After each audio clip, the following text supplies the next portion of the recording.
Friends, welcome to Chhatrapati Shivaji Naidu YouTube channel. ఈరోజు మనం సీతంపేట దగ్గరలో ఉన్నటువంటి వినాయకపల్లి గ్రామంలో ఉన్నాం. సో ఈ గ్రామంలో పరదేశమ్మ అమ్మవారి గుడి అయితే కన్స్ట్రక్షన్లో ఉంది. సో మన గంధవరం గ్రామంలో కన్స్ట్రక్షన్లో ఉన్నటువంటి దుర్గమ్మ తల్లి గుడికి మంచి మేస్త్రులు అయితే మనకు సెట్ అవ్వలేదు. పాత మేస్త్రులు మనకి అనుకూలంగా లేరు కాబట్టి కొత్త మేస్త్రులు అయితే వెతుకుతున్న సందర్భంలోనే మనకి మా తమ్ముడు వినాయకపల్లిలో డాక్టర్ తను. సో వినాయకపల్లిలో ఉంటాడు.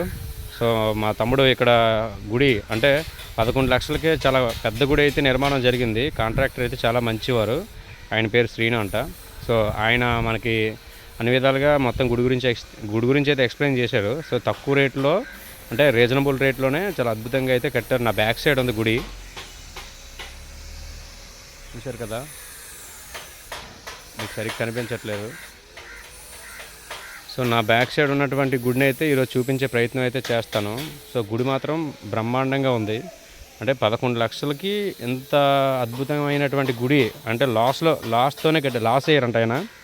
సో లాస్ అయ్యారు. బట్ ఏంటంటే దానికి అడ్జస్ట్మెంట్ అయితే ఇక్కడ ఉన్న సర్పంచ్ గారు అయితే అడ్జస్ట్మెంట్ చేసి అమౌంట్ ఎంతో కొంత యాడ్ చేసి ఇస్తామని చెప్పేసి అని నాతో అయితే మాట్లాడారు.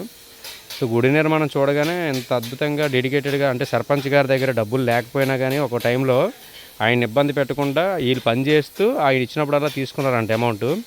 సో అలా మ్యూచువల్ అండర్స్టాండింగ్ మీద అయితే టెంపుల్ అయితే పూర్తి అయిపోయింది. సో ఇక్కడ పూర్తి అయినటువంటి టెంపుల్ ఏదైతే ఉందో దీని తర్వాత నెక్స్ట్ వీళ్ళ ప్రాజెక్టు. సో వీళ్ళైతే మన గంధవరం గ్రామంలో దుర్గాదేవి ఆలయం కట్టడానికి అయితే తీసుకురాబోతున్నాం. సో మన అమ్మవారి టెంపుల్ కూడా ఈరోజైతే ఆయనకి కాంట్రాక్ట్ ఇవ్వడం అయితే జరుగుతుంది.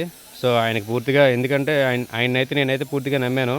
సో నమ్మిన తర్వాత మరి ఇంకా ఎంతలాగంటే ఇక్కడ సర్పంచ్ గారు కూడా ఆయన గురించి చాలా అద్భుతంగా చెప్పారు. కాంట్రాక్టర్ చాలా మంచివారు, డబ్బులు లేనప్పుడు కూడా పని ఆపకుండా పని నడిపించారు. తర్వాత మాకు డబ్బులు ఉన్నప్పుడు ఇచ్చేస్తాం అని చెప్పేసి అన్నారు. వీళ్ళు కూడా ఊరు తిరిగి సందాలు అలాగే బయట నుంచి వచ్చిన డొనేషను ఊరిలో పెద్దలు చిన్నలు అందరూ ఇచ్చినటువంటి డబ్బులతోనే ఈ గుడి నిర్మాణం అయితే చేశారు. సో నెక్స్ట్ వీడియోలో మీకు గుడి నిర్మాణం గురించి అయితే చూపించబోతున్నాను. ప్రస్తుతానికైతే ఈ కాంట్రాక్టర్ గురించి చెప్పబోతున్నాను. ఈయన శివ, ఈయన దగ్గర చాలా టెంపుల్ మన అలమండ దుర్గమ్మ తల్లి గుడి ఈయన కట్టారంట. తర్వాత కొవ్వాడలో సాయిబాబా టెంపుల్, రామాలయం ఈయన కట్టారంట. సో ఇంకా చాలా టెంపుల్స్ ఉన్నాయట.